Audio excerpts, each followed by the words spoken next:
every time I do it, I completely call myself for it. The only way to do it. Last question, which is, what do you think will be needed to raise this as a higher priority in the political agenda? Okay. To make the end of hunger not just the top item, but like a demand on the part of people all over the world, I think what it's going to take to make it a top economic and political priority is events like this. You know, it's like this is going to attract more attention than anybody else, and we've got people here that are in the government, and they're actually going public with their commitment to end hunger. So I think that's one of the things it's going to take. It's going to take like a recognition that everybody is committed to this and everybody wants it. And that when we ask for it, because that's how our government is set up, we'll get it. What I think it's going to take to have the issue, the end of hunger, higher up on the agenda and get to the top of it is to have the people in the world that are brilliant about finance. The Milton Friedmans, the Andrew Tobias, that's just people in the United States, but people like that, to sort this thing out, I think what they're going to get to is that this is fundamental. We're all one family, and our family isn't making it. And yes, there are earthquakes, and yes, you should worry about sending your children to college, and yes, there are all sorts of things to spend money on, and 35,000 people die every day in our family, and millions are hungry all the time. And it will be very like I see it as a kind of a logical thing that when people who really have clout in the financial community point to this and say, we need to do this, as fundamental as saving for your old age, as fundamental as having an emergency fund, that the world actually says, my word, we've overlooked something here. We've actually overlooked something. And so it will take people that have this clout in the world, that other people listen to say this over and over in their way of communicating through the media, their books, that this has to get handled. Like in global financial planning, we've missed the boat. We haven't handled basics. This is basic. So that's one of the major things I see. Thank you both very much for your time. Each time? Whatever the question is, you've got to repeat right. the initial question in order to make it a whole statement that could be edited. Okay? We're rolling. All right, ready to roll. Mr. Webster, how did you make a decision to become involved in volunteering your time for the Hunger Project? Well, it was very easy. My next door neighbor, who's very much interested in this project, I got to give the answer. It takes a couple of times to get used to it. All right. Okay. Where am I looking, at you or at the Me. camera? You're looking at me, and that'll be fine. Mr. Webster, what did it take to get you involved to volunteer your time for the Hunger Project? It was really very... Try again. All right. I'm not going to ask you. I'll do it again. Okay, let's start it. Go ahead. You're ready to roll. Go ahead with your answer. Well, I was ready to volunteer when my next door neighbor, who's very much interested in this project, told me about it. A combination of tennis, I thought it was something I enjoyed doing for a worthy cause, and I was glad to do it. What do you think it will take to end hunger in this world? Hunger's not going to end in this world until the people who have the means of growing and producing food take into account the problems of people and countries where they lack the means of developing enough food for themselves and their children. And it's often a question of getting one to the other. Take the Soviet Union, for example. They're not bothered by famine, but has a serious food problem. They have no infrastructure. They grew 5% more agriculture last year than the year before, and yet they don't have enough food to take care of their people because 40% of it is perishing in railroad trains waiting to be delivered or in ships waiting to be offloaded. We have to take into account the whole process of getting food to people who need it and in a sufficient supply to do so. That was excellent. My last question is going to be, how do you think an event like this can contribute to solving the crisis in world hunger? Well, an event like this focuses on the problem of world hunger, makes people aware of it, makes them willing to think about new ways and new initiatives to do something about it. Thank you. That's very good. All Thanks right. very much. Absolutely. Your answer is my name is, if I ask you how did you become involved, you're going to say I got involved, and okay, how you're involved, okay? Because I honestly don't know, but you can also have it for the record on the video. Okay, we ready to roll? All right, would you please state your name and your involvement in the project? My name is Jeff Kinchelode, and I've been a member of the Hunger Project since 1977. I went to one of the first presentations and have been an active volunteer ever since.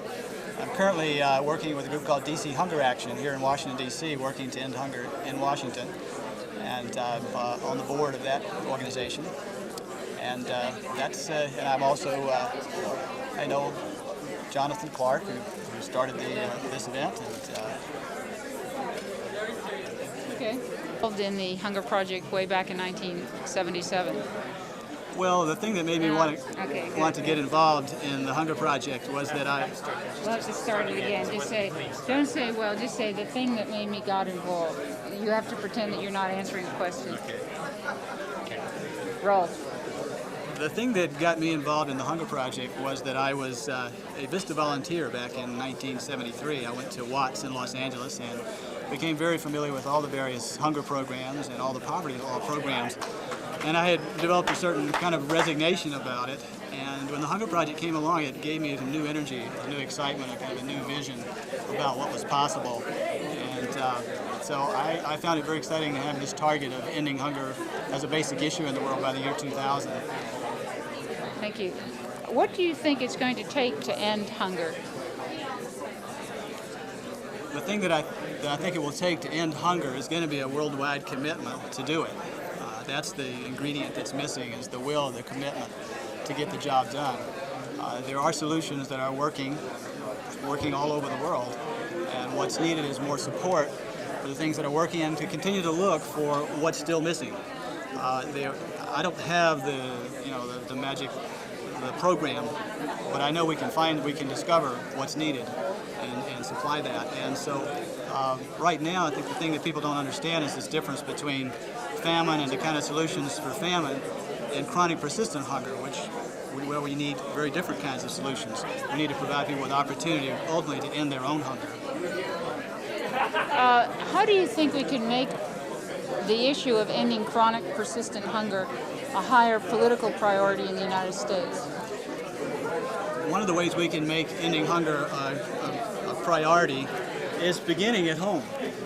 Here in Washington, D.C., we are organizing some hearings for the City Council coming up in May. We're asking the City Council to set up a task force to produce a comprehensive action plan to end hunger. I think in order to end hunger, we need to turn it into a project. People need to know what they can do, how they can participate.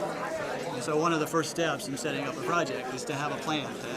And so we'll be bringing people together from all segments of the community to look at all aspects of poverty and hunger in America, and specifically here in Washington, D.C.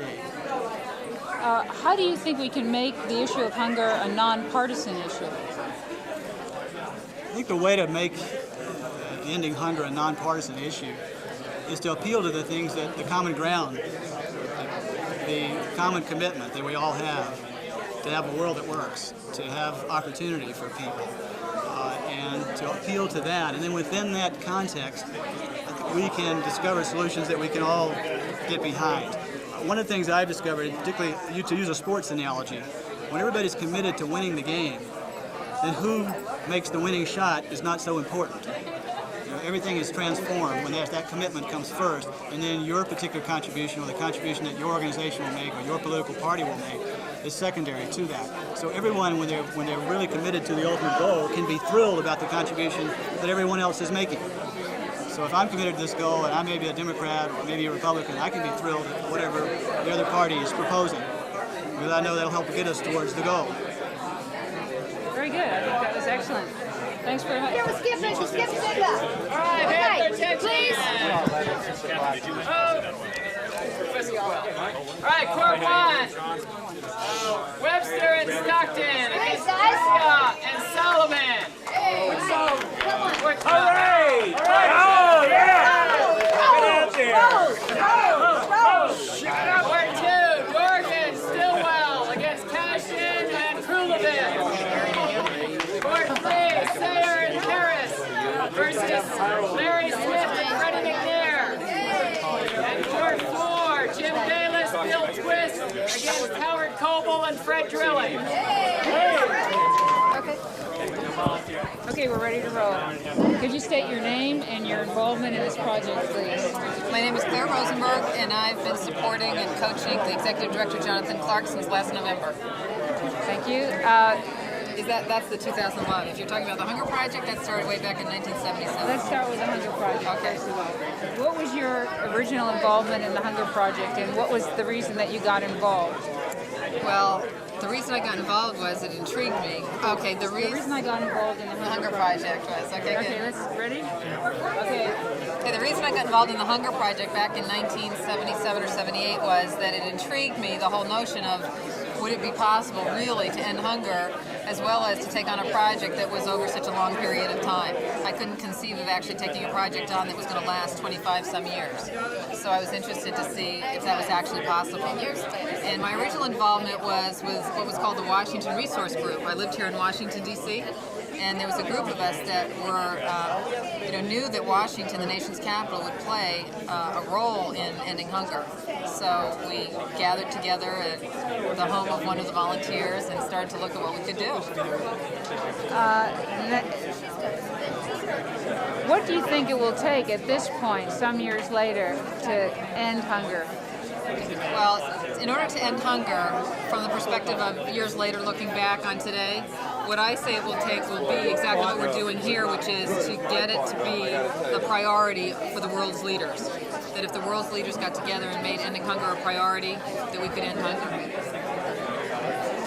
How do you think we can raise the issue of hunger to a higher political priority other than just by raising the consciousness of a few leaders? Are there other things we can do to raise the political leaders' consciousness? Yeah, to raise the political leaders' consciousness, or in order to do something in addition to raising the political leaders' conscience, I think that really rests with people, you and I, because political leaders respond to you and I. If there's enough people demanding something in this country and around the world, it happens. So it really comes down to if you and I are going to speak up and make known that we say it's time to make this a priority, and let the congressmen and senators and cabinet members and the president and leaders, period, know. And the other factor, of course, is the entertainment industry and the media, because in this day and age, the communications are such that people listen to what's on television and what's in the movies. And so if we have the leaders in the entertainment industry and in the media calling for the end of hunger, that also will have a bearing on the political leaders. That's very good. Thanks. You're welcome. Thank you. Okay, we're ready to roll. Could you please state your name and your involvement with the project? I'm Peter Bourne, and I'm a physician, and I'm on the board of directors of the Hunger Project. Could you tell us how you became involved, when and how you became involved with the Hunger Project? I've been on the board of directors since 1979. I became involved because I'd set up the Presidential Commission on World Hunger in the Carter White House, and I've been involved in the hunger issue for many years prior to that. Tell us what you think it's going to take to end hunger in this world. Well, it's going to take many things. I think it's going to take a need for greater awareness of the hunger problem amongst people all over the world.